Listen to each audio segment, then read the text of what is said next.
What's happening, everybody? Today we're going to be using the motion tracking effect within After Effects, and we're going to be motion tracking our AirPods. This effect is super simple. It adds some nice motion to whatever footage you're motion tracking, and it really just makes the footage pop.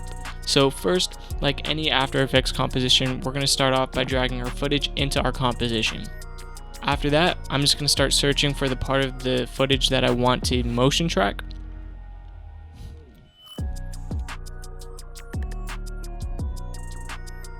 Alright, so once we have our footage lined up, we're just going to go to the right side of our screen to the tracker panel. If you don't see a panel there, go ahead and go up to the top where it says window and go down until you see tracker.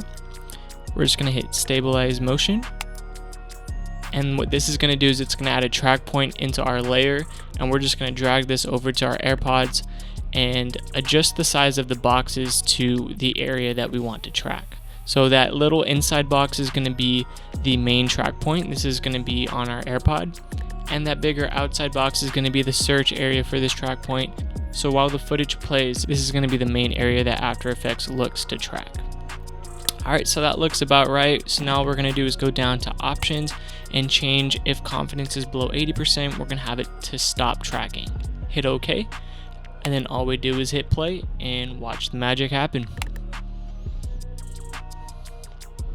So as you can see, our footage stopped, our track point is off just a bit, so we're just going to drag this and move this back down. And hit play again. And this might happen once or twice while your footage is tracking. Just repeat the process if it happens again until you get to the point that you don't want your footage to track anymore.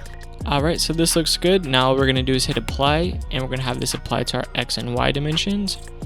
Hit OK. And just like that, our footage has been tracked.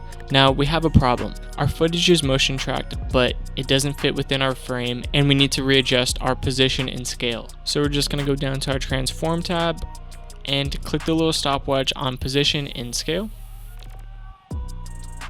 And we're just going to scroll through our footage and match up our position and scale up our footage just a little bit so that it fits within our frame.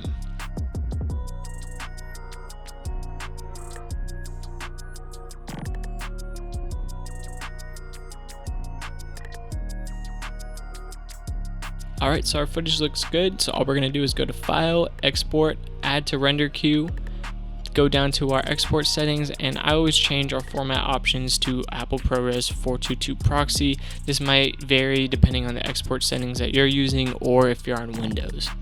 We're going to let this render out, and this is our final product, guys.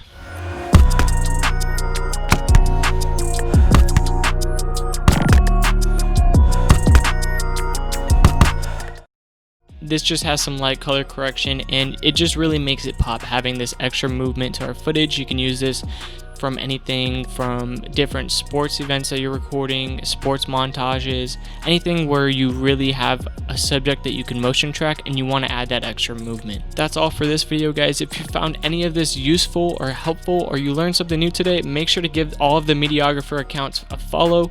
I'm going to have all the links in the description, and keep a lookout for live webinars. Nate's going to be hosting a bunch of those. We're going to be giving out a lot of tips and free information, and there's a lot of knowledge that can be gained from watching these live webinars and these future videos to come. Make sure to check out the Mediographer course. The link, as always, is going to be in the description.